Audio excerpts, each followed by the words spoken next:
In this super short video, I'm gonna show you how to create a reverse proxy with Apache Httpd. Let's start by creating a new instance. Let's call it test. Amazon Linux 2, T2 micro, without a key pair.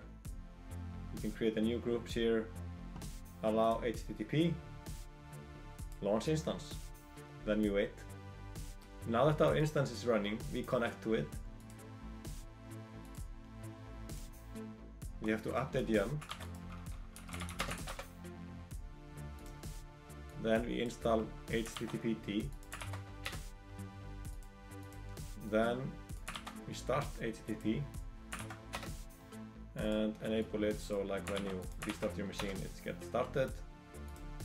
Then what we're gonna do here, we're gonna define a page that we're gonna proxy to,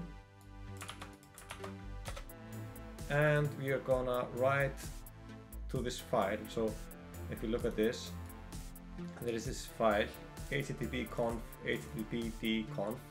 This file we need to write to, we need to enable reverse proxying, and then we're going to tell httpd that we're going to proxy to this page here. So let's try this out.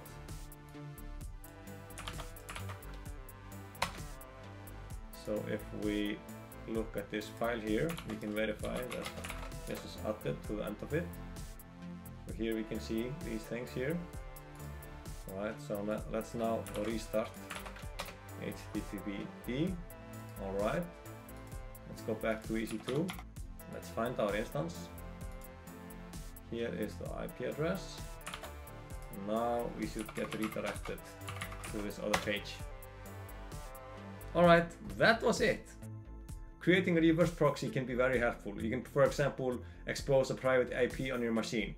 For example, when you're running a Minikube and you want to expose it to the internet.